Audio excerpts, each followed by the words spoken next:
Buenas tardes. Bienvenidos un jueves más a las actividades paralelas de Escuela de Letras y hoy lo hacemos presentándoles un libro que a mí especialmente me gusta mucho, pero sobre todo de lo más atractivo, más allá del contenido de 6 días por la Tierra sin Pan, que es este libro que ya les presento yo aquí, les enseño, es que nos acompañe Pablo García Bengoechea. Pablo, que no es extremeño y sin embargo ha escrito un libro de Extremadura. Para mí como extremeño es algo que me enternece, que me gusta muchísimo que personas que no son de nuestra tierra tengan esa visión y os quieran conocer y quieren no solamente conocer, sino que él en este libro que es de la serie Viajero y Estable nos le enseñe nuestra tierra, en este caso las Urdes, a todas las personas que lo lean. Ya tenemos aquí con nosotros a Pablo, con el que vamos a charlar, con el que vamos a compartir este ratito de libros y de literatura y de reflexiones personales. Pablo, bienvenido, encantado de tenerte y un placer, de verdad, conocernos ya por fin, aunque sea a través de una pantalla. Sí, hola, muy buenas tardes. Pues nada, gracias Antonio por la invitación y listo para la conversación.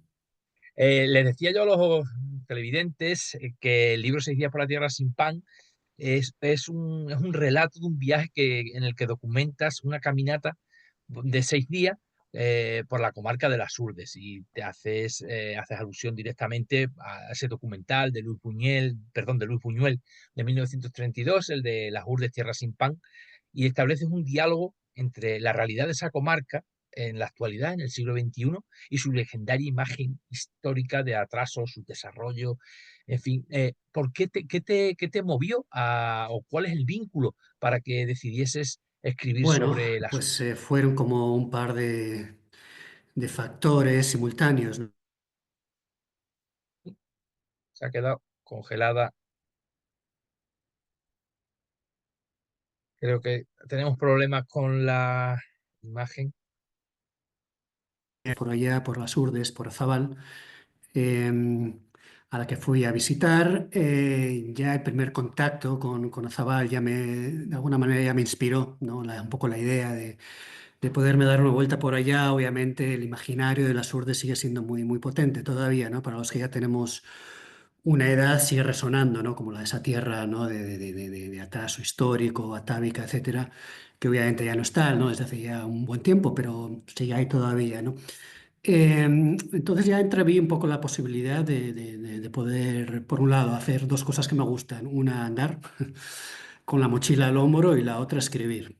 Entonces, la verdad es que fue un poco un libro que salió casi así de una manera muy, muy espontánea, muy natural, con poco planeamiento de por medio, ¿no? Entonces, simplemente era un momento propicio para mí. Y no me lo pensé mucho más, teniendo en cuenta el factor que tenía una base allí ya establecida de apoyo, digamos. Pues nada, en un par de días, en tres, me decidí y venga, para adelante. Ha habido un momento ahí que ha habido una interrupción, se ha quedado la imagen congelada y no hemos podido escucharte bien decir si tenías algún vínculo con la tierra, con las Urdes. Seguramente lo has dicho, pero no lo hemos podido Sí, recoger. sí, he mencionado un vínculo familiar, entre comillas, con Azabal, porque ahí tiene la casa. De esa parte es originaria la señora que trabajó con nosotros en nuestra casa familiar hace ya muchos años, cuando nosotros éramos niños, ¿no? La señora María Luisa también se vino con su familia, como otros muchos. Después descubrí que había otros muchos migrantes de las Urdes que habían emigrado también para el País Vasco, Guipúzcoa, Vizcaya, Navarra, etcétera, ¿no? Y ella fue una de tantas migrantes, ya con su esposo y sus hijos. Y bueno, pues tuvimos la fortuna de que trabajó en nuestra casa durante muchos años. Fue parte de la familia, de hecho, ¿no? Entonces, ya una vez que se retiró y se volvió a su tierra, tenía casa en Azabal, fui a visitarla un par de veces y a partir de ahí, pues ya se generó un poco se activó un poco el plan literario. La imagen que todo el mundo que no ha ido nunca por las Urdes o la imagen que se suele tener es esa imagen que quedó en el imaginario a raíz del documental de Buñuel y que me consta que en la zona hay quien le duele todavía que se siga viendo a las Urdes así, ¿no? Como es con esa especie de, como si no se hubiera evolucionado. Sin embargo, tú en el libro lo constatas perfectamente que sí es verdad que lo que hoy día la surdez, como cualquier otra parte, cualquier otra parte de Extremadura, o que podríamos decir incluso de toda la península, que el problema real lo tiene en la despoblación, no en otra cosa, sino en que la gente se ha emigrado y ha tenido que marchar. Sí. Sí, bueno, es de entender también que la gente se incomode un poco cuando todavía se asocia a las urdes a esa cierta imagen, ¿no? Atávica, etcétera, de atraso. Obviamente ya se está en otro momento y los problemas son distintos. Es cierto, no se puede deslindar, ¿no? La realidad de las urdes con la realidad de otros muchos territorios rurales en España, ¿no? Ya el problema, efectivamente, es un despoblamiento que tampoco es algo que sucede de una manera porque sí, ni neutral, etcétera, ¿no? Hay unas causas profundas ahí enraizadas y es difícil ver soluciones, ¿no? Entonces uno cuando camina por el rural, digamos, ibérico, las Urdes u otros territorios, siempre está con en la cabeza con esa pregunta, ¿no? De qué se podría hacer, ¿no? Digamos, y es también la pregunta que se hace mucha gente allí, ¿no? Y la respuesta no es fácil, ¿no? Y es un poco frustrante porque hay iniciativas de desarrollo rural, etcétera, pero no parece que estén cuajando mucho, quizá porque el problema es más estructural que todo eso, ¿no? Y al final estas iniciativas probablemente son positivas, obviamente, ¿no?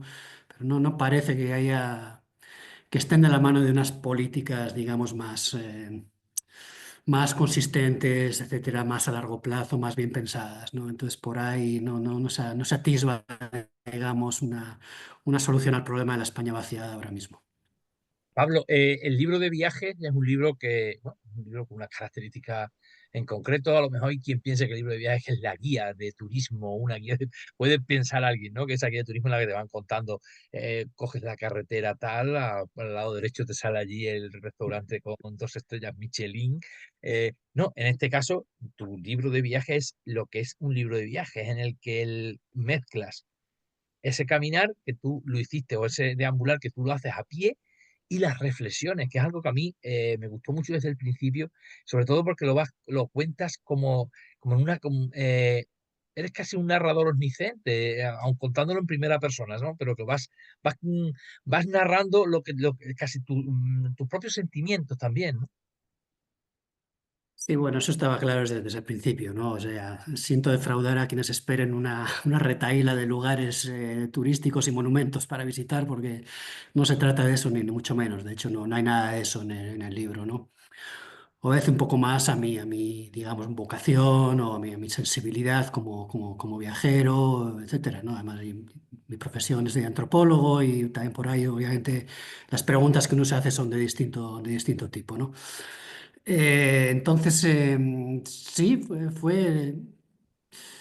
quise situar, digamos, el hecho de caminar en el centro del libro, en el centro del relato, ¿no? El caminar como forma de conocer, como forma de habitar un territorio, ¿no? Conocido, o en este caso no conocido como las Urdes, y todo lo que se genera alrededor del hecho de caminar.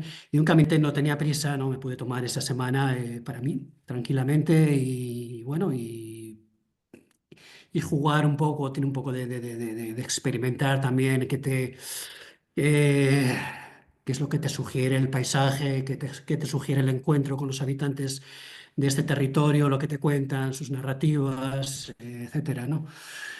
Y por ahí, bueno, la verdad es que fue un viaje muy satisfactorio porque sentí que todo fluía de una manera muy natural, ¿no? Tanto primero mi ritmo pausado, que es el ritmo que me conviene, eh, más luego, no sé, las cosas se dieron de una manera como muy fácil, ¿no? La gente, los encuentros allá fueron, en ningún momento fueron forzados, ¿no? No tuve que andar detrás de nadie para que hablara conmigo, al contrario, ¿no? La gente se me acercaba a conversar sin saber quién era yo, ¿no? Pero claro, esos son pueblos en los que quizá la intensidad de vida social, pues como está un poco en fase decadente, digamos, porque la gente joven se va, pues a la gente le gusta conversar con los visitantes. Y esa apertura también pues me facilitó mucho el trabajo, ¿no? Pues, la gente quería hablar, tenía ganas de hablar y de expresar un poco también sus problemas, su desesperanza, su frustración, pero también su amor por el terruño, ¿no? Entonces, bueno, al final fue una cosa como muy... muy, muy, muy grata. ¿Fuiste tomando nota? ¿Cómo fue la realización del manuscrito? ¿Vas tomando nota en una libreta? Sí. Entiendo que así, ¿no? Porque es que de otra manera hasta parecería raro, ¿no? Y por ejemplo cogiendo notas en el móvil, ¿no? En este libro apetece ir tomando notas con un bolígrafo en un cuaderno, ¿no? Bueno, yo es que siempre he sido de la vieja escuela, ¿no? Para empezar, ¿no? Por entonces, aunque este libro ya tiene algunos años, ¿no? El viaje ya tiene algunos años, y ya había móviles y toda esta tecnología, pero nunca he sido yo mucho de eso, ¿no? Para mí, no sé, para este tipo de viajes era más un estorbo que... Entonces fui a la manera tradicional, a la manera que me gusta, es ir con un cuaderno de notas, ir poco a poco parando, deteniéndome conforme el paisaje me indicaba o el camino me indicaba que era momento de parar y tomar notas al vuelo, ¿no? Algunas notas eran más elaboradas que otras, dependiendo del momento en el que me paraba, ¿no? También eso te lo va dictando un poco el camino, ¿no? A la hora de, bueno, es momento de detenerse porque te viene una inspiración súbita y te tienes que parar sí o sí, ¿no? Sabes que es el momento de parar. Que eso te va condicionando el desarrollo del día. Sí, pero eso me lo tomo como un plus, como un beneficio, ¿no? Más que otro, más que como un obstáculo o lo que sea, ¿no? Entonces avanzaba muy lentamente. Fueron etapas, fueron días en los que recorría pocos kilómetros, pero eso era parte, digamos, de la filosofía del viaje que yo me había planteado. Quería que el viaje fuera así, ¿no? Y tenía que ser así si quería escribir algo que mereciera la pena, ¿no? Algo que me dijera a mí algo personalmente y que mereciera la pena comunicarlo, ¿no? Entonces sí, me llevé mi cuaderno y fui escribiendo las notas. Los momentos en que más, digamos, atención le prestaba era ya por las noches, ya cuando ya estaba, ya había llegado al sitio donde podía descansar, había dejado la maleta en la habitación, había saciado mi apetito y era el momento, sí, ya de descansar y volver sobre las notas y elaborarlas un poco más, ¿no? Recordar cosas que habían pasado, etcétera, ir añadiendo cosas y al final, obviamente, al final del viaje, pues era el momento ya de darle la forma definitiva. Se fueron añadiendo otras cosas, etcétera, pero fue un proceso, digamos, gradual. Pablo, el partir de Ceazabal sin un itinerario fijo, como cuentas y narras en el libro, hace que esa falta de planificación, a lo mejor que todo escritor, bueno, hay diferentes tipos de escritores, bueno, hay dos por lo menos, hablan el escritor de brújula, el escritor de mapa, te hace que o te permitió que la experiencia del viaje fuera diferente a si lo hubieras llevado a lo mejor planificado, decir, pues tengo que andar todos los días 25 kilómetros porque es que lo que me he marcado y tengo que llegar hasta tal pueblo. Mm, mm. Sí, definitivamente sí, ¿no? O sea, para ese tipo de viaje, no sé, hay otros momentos, ¿no? Lo que tú explicas, eso lo dice, por ejemplo, el Camino a Santiago, ¿no? Claro que te marcas, Es efectivamente, que te dices, tengo marcas, tantos días para llegar a sí, Santiago. exactamente, entonces hoy hago 25, mañana hago 30, hoy llego de aquí a acá y el viaje ya está como más marcado, ¿no? No quería que fuera así, ¿no? Obviamente, como te digo, además teniendo en cuenta mi intención de escribir algo que valiera la pena, tenía claro desde el principio, quizá una de las cosas que más me ayudó fue el tener claras las cosas, ¿no? Y ese tener claro, pues suponía salir desde Azabal sin un plan fijo, también sin saber si iban a ser 5, 6, 7 días o más, ¿no? Dejar eso abierto, dejar el camino, dejar el viaje abierto y dejar que fuera el camino el que me fuera dictando, ¿no? Un poco, pues, como el tipo de relato que había que ir pergeñando, ¿no? Entonces, en ese sentido, yo me sentí muy, muy cómodo. Las urdes me ayudaron porque las distancias entre pueblos no eran grandes y aunque no había alojamiento en todos los pueblos, no en ningún momento me sentí, digamos, presionado por ese tema, ¿no? O sea, de alguna manera iba confiado en que si no había un alojamiento en algún pueblo, siempre habría un vecino caritativo o vecina que me abriría, no sé, la puerta de su pajar o lo que fuera, ¿no? Entonces, no sé, esa tranquilidad de ánimo, de espíritu, que también me fue contagiando el mismo territorio, creo que al final fue beneficioso para el relato. Desde el punto de vista tuyo profesional como antropólogo, el contacto con, me imagino que habrás tenido contacto con muchísimas personas de muchísimas partes del mundo y de la península igualmente también, de todo el Estado español. Eh, ¿cómo, cómo somos los extremeños? ¿Cómo nos veis? O me refiero al contacto social. Siempre hay tenemos, bueno, pues cierta fama de un pueblo hospitalario. Yo creo que da la sensación, entiendo que tú también me da la sensación de que ese espíritu lo aparece muy bien reflejado en tu texto. Sí, o sea, yo evidentemente no puedo hablar en detalle como si fuera un experto sobre las urdes y sobre los extremeños, porque mi experiencia es muy corta en ese sentido, ¿no? Tengo obviamente la experiencia de la señora María Luisa que vivió con nosotros, de su Claro. marido y otros extremeños que vivieron en mi tierra y siempre encontré a gente muy cálida, ¿no? Había viajado antes por Extremadura y sí, la verdad es que creo que el lema de Extremadura, si no recuerdo mal, Extremadura donde... ahora se me escapa, pero es un lema que capta muy bien el espíritu del lugar y es un lugar particularmente hospitalario y yo en ese sentido siempre me he sentido muy bien allá. Eso me ayudó también a quitarme miedos de encima, ¿no? Y decir, bueno, voy a confiar en la gente, ¿no? Y efectivamente la apuesta me salió muy bien y no me sorprendió porque contaba con ello, ¿no? Fue muy agradable en ese sentido, muy gratificante y, como te digo, la gente creo que por talante natural es hospitalaria y en los pueblos también un poco por el factor añadido de que no les visita nadie o casi nadie, ¿no? Y menos con una mochila al hombro. Entonces, bueno, la gente lo agradecía y pues yo lo agradecía más, ¿no? Nosotros también te lo agradecemos mucho, la verdad es el que hayas querido centrar ese viaje y tu experiencia en una parte como las Urdes para darla a conocer y sobre todo para enseñar que la importancia que tiene en nuestra región, la importancia a nivel nacional y hacerte también ese eco, como hablábamos antes, ¿no? De esa realidad demográfica y de esa España vaciada de la que tanto se habla, que algunas veces, bueno, la centramos en algunas zonas y otras se nos olvidan, ¿no? Que afecta a más zonas, ¿no? O a lo mejor a zonas que no son tan mediáticas, o que no salen tanto en televisión o no son tan mediáticas, ¿no? El,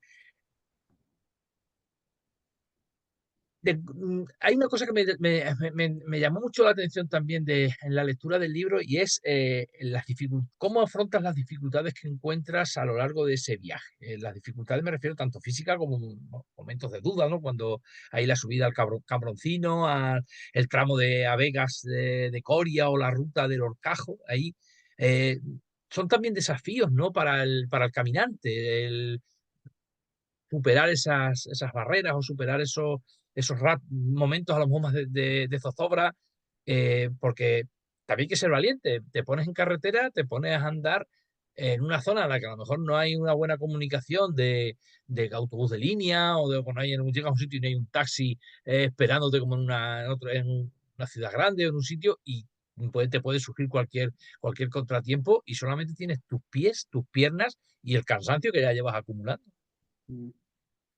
Sí, bueno, todo viaje tiene sus momentos de debilidad, ¿no? Y más si lo haces a pie y sin una planificación clara, etcétera, ¿no?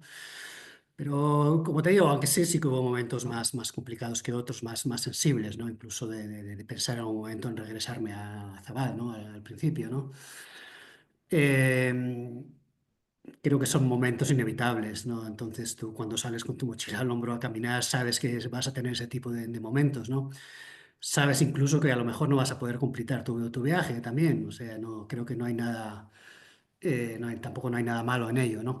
Eh, ¿Cómo lo superé? Bueno, tampoco fueron momentos especialmente críticos, ¿no?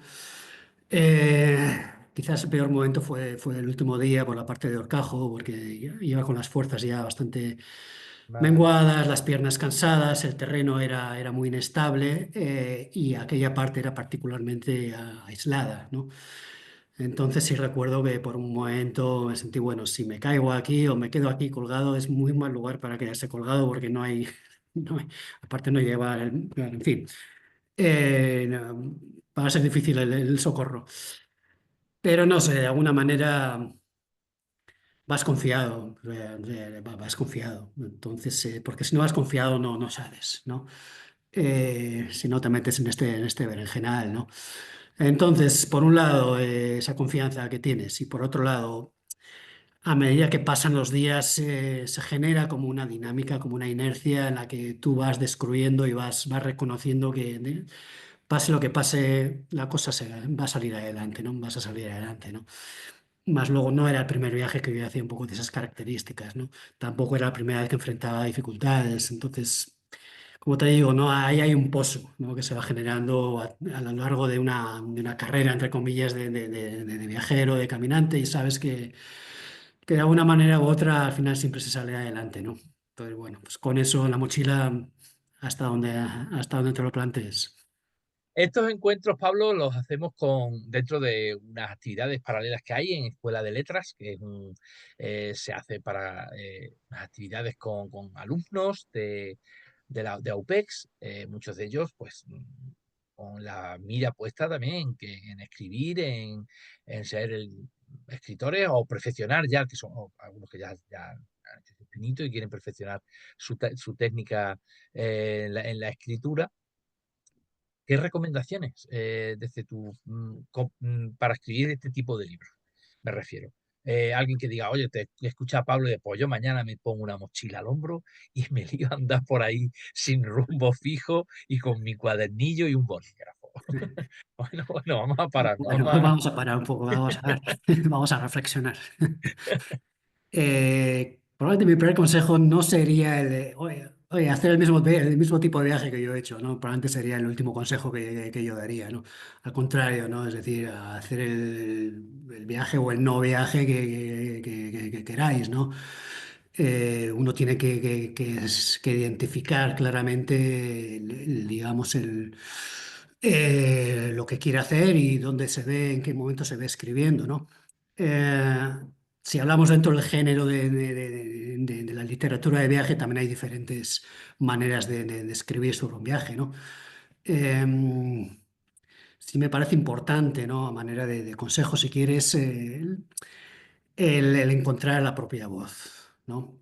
Y para mí, a nivel, digamos, de metodología o de aproximación, digamos, metodológica, fue muy útil el inventarme la figura del caminante, ¿no?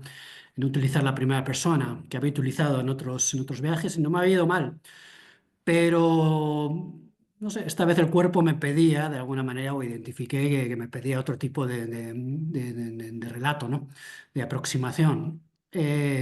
Así que me inventé la figura del caminante y me sentí muy cómodo desde el primer momento con ella, así que seguí adelante y creo que al final, creo que el texto lo agradece, ¿no?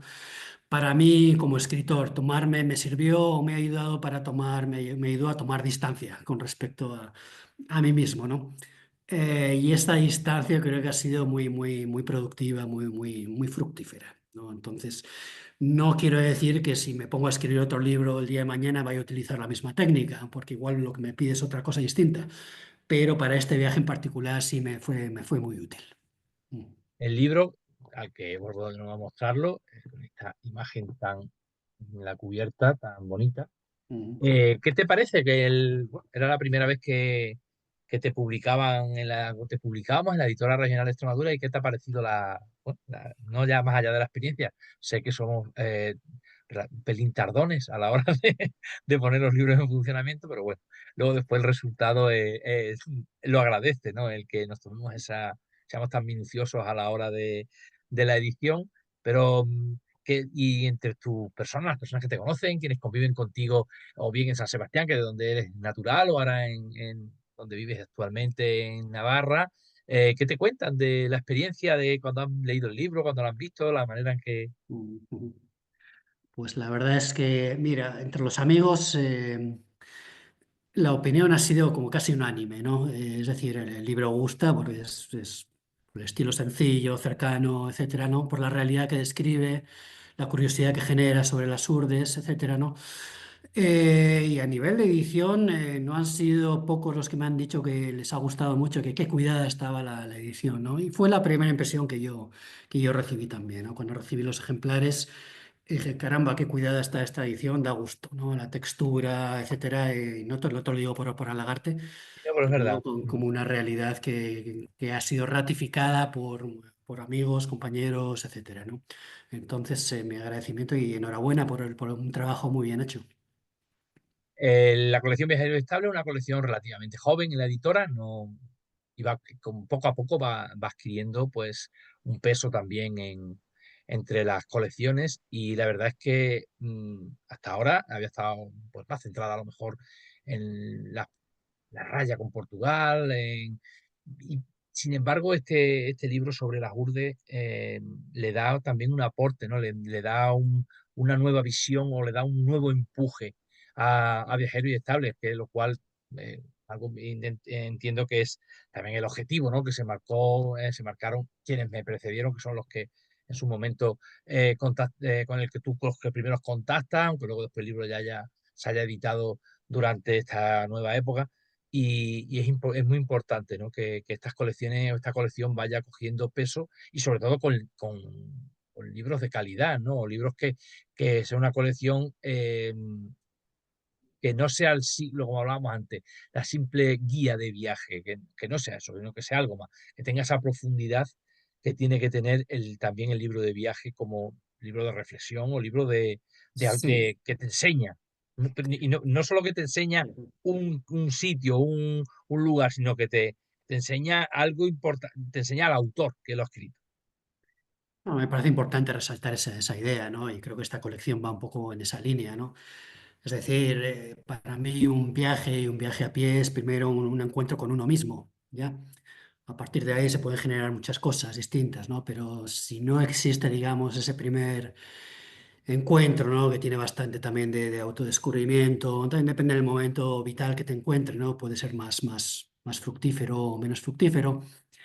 Pero esa dimensión de autoencuentro, de reflexión personal, si yo no la veo en un libro de viajes, si no veo al autor, como tú dices, al autor en plena expansión personal, en pleno desarrollo vital, ¿no?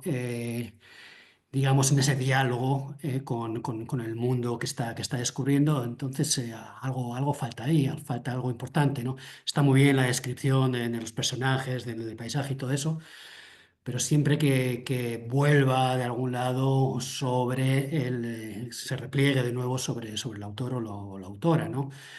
Eh, Creo que, digamos, esa es una de las claves de todo buen libro de viaje, ¿no? Esa dimensión personal y de reflexión y de profundidad. Hablo en el libro un proyecto ahí que parece de compra de un viejo molino Nazabal. ¿Cómo se ha tomado alguna decisión al respecto o cómo va la cosa? Pues la verdad es que no sé qué ha sido del molino. No sé si sigue ahí, se ha hundido, ya lo han vendido. En ese momento era una posibilidad real que sí que se abrió, ¿ya? Es decir, el molino que perteneció a la familia de la señora María Luisa, que trabajó con nosotros en la casa paterna, eh, estaba medio en ruinas después de una larga historia de uso. Y yo, a mí, siempre me ha gustado el campo y siempre he acariciado la idea de algún día tener una casa en el campo con huerta, etcétera, pues en ese momento dije, bueno, podría ser mi oportunidad. Por distintas razones, sobre todo por razones de presupuesto, en ese momento lo descarté. Generalmente suelen ser siempre las puñeteras razones. Sí, sí, es decir, la familia casi me lo regalaba, casi, ¿vale? Pero claro, había que restaurarlo Claro. de una manera más que considerable. Y la restauración, bueno, el presupuesto, pues la verdad es que se me escapaba en ese momento a mis posibilidades. Eso no quiere decir que algún día vuelva sobre ello, pero no lo sé. Ya veremos. Y hemos hablado durante todo, que vamos a ir poniéndole ya punto y final a este encuentro, y hemos hablado en muchos momentos, ¿no? Pues de la realidad o la visión que ha habido sobre las urdes tradicionalmente, y cuando tú llegas allí al centro de interpretación del Gasco, también reflexionas sobre eso. Y ahora, como nos queremos vender, o quizá no digo venderlo, pero sino a lo mejor como mostrar un poco como la Ur de una maravilla natural. ¿Tú crees que quedarnos solamente con eso, con ese envoltorio, no es una forma también, quizás una imagen superficial de vender otra, de volver de nuevo, vale, aquello era malo, ahora muy bueno, como un poco superficial. Yo por lo menos lo entiendo, Mm, también llego a esa reflexión, me da esa sensación que es la misma que tú compartes también Me parece un poco limitante, ¿no? La idea de eso, de reducirse a vender las bellezas naturales de las urdes, que son muchas y efectivamente tiene un potencial, eso no lo niega nadie, ¿no? Pero un poco lo enmarco escarbar en... más, ¿verdad? Digo que hay que Perdón, escarbar más. es Digo que hay que escarbar que no nos más, quedemos ¿no? solamente en esa patina y de, claro, No, porque además eso no va a ser suficiente, digamos, ¿no? Para levantar, digamos, el territorio, ¿no? A medio plazo, largo plazo, ¿no? Hace falta más que eso, ¿no? Yo creo que son los problemas ya a nivel nacional, ¿no? Esta apuesta tan fuerte por el turismo como catalizador de desarrollos territoriales. El turismo es un instrumento más, una herramienta que puede ser muy útil, pero si no va acompañada o si no va inserta dentro de una estrategia más amplia de desarrollo territorial, creo que no va a dar resultado, ¿no? Entonces la pregunta sigue ahí, es decir, ¿qué más, ¿no? ¿Qué hace falta realmente para frenar este proceso de vaciamiento, generar expectativa y ganas de quedarse en la región, ¿no? Planteo también en el libro que ciertas políticas de conservación medioambiental no son precisamente las más adecuadas, puesto que restringen las actividades tradicionales. se ha vuelto a quedar la imagen congelada. A ver si será algún problema con la cobertura de Pablo. Ay, Antonio, se ha quedado otra vez sí, congelada la imagen. vale, Estaba vale. diciendo una cosa que me parece, Pablo, que en la que coincido contigo al 100%, lo del tema de las políticas restrictivas que no casan con la manera tradicional de llevar a cabo, por ejemplo, la agricultura. Sí, sí. A mí ese me parece un gran problema, ¿no? Entonces, antes que pensar en las urdes maravilla natural, hay que pensar en las urdes territorio de agricultores, ganaderos y de oficios tradicionales, que dentro de una estrategia política inteligente creo que siguen siendo absolutamente válidos, reactualizados, etcétera, no reinventados, pero me parece que hay que empezar por ahí. Después vendrán otras iniciativas de turismo, etcétera. Pero si no damos atención al sector primario, que por algo es el sector primario, me parece que no es construir una especie de como castillos en el aire, ¿no? Tengo esa sensación. Pablo, ha sido un placer leerte, pero aún más placer escucharte hoy en este encuentro que hemos mantenido dentro de actividades paralelas de AUPEX. Nos vemos, Dios mediante, la semana próxima. El jueves que viene estamos, ahí sí que estamos ya mano a mano y en persona, en directo, porque se va a presentar 6 días por la Tierra sin Pan en San Sebastián, en Donosti, y que para mí es una maravilla poder hacerlo, poder llevar a tu tierra, a Euskadi, poder llevar una muestra de cómo trabajamos, de lo que hacemos en esta otra nuestra, como es Extremadura, y hermanarla, que haya una sinergia a través de la literatura, de los libros en este caso, de la editora regional de Extremadura con vosotros. Eso será el próximo jueves en la librería Zubieta Zubieta. a las 7 de la tarde. Pero a mí personalmente hoy esto también me ha gustado mucho porque hoy, bueno, hemos roto un poco el fuego, ¿no? Ujú, Al sí, sí. hacerlo de esta manera nosotros, para todos los extremeños y todas las personas, no solo extremeños, que nos quieran ver a través del canal de YouTube. Espero que hayas estado a gusto, que hayas estado bien, que te hayas sentido aquí también como te has sentido siempre en nuestra tierra, tanto cuando con tu querida señora María Luisa, cuando cuidaba de ti cuando pequeño, Ujú. y ahora también cuando has venido por las Urdes cuando hiciste este libro. Gracias de verdad de corazón por centrar a Extremadura y poner a Extremadura en el objetivo de tu camino y mostrarlo a todo el mundo en 6 días por la Tierra sin Pan. Pues nada, Antonio, muchas gracias a vosotros por el trabajo que os habéis tomado, por el cariño que le habéis puesto al proyecto. Voy comprobando con mucho agrado que el libro llega. Entonces, bueno, pues nada, esa es la satisfacción de todo, de todo escritor, ¿no? Sí, como bien dices, creo que hemos roto el hielo aquí. Veremos qué pasa en San Sebastián. Dicen que nadie es profeta en su tierra, pero lo vamos a intentar. Sí, hombre.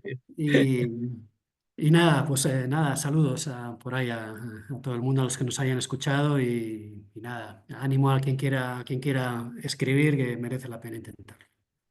El día 15, perdón, el 16, viernes, he dicho yo el jueves, no, nos vemos El 16 el 16. viernes.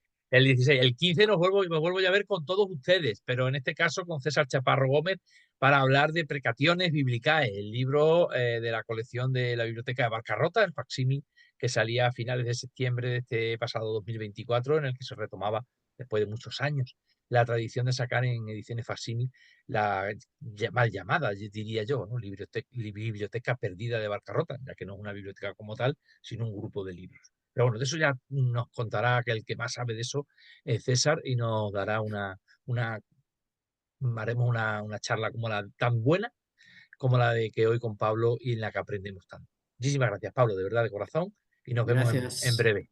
Hasta pronto. Chao.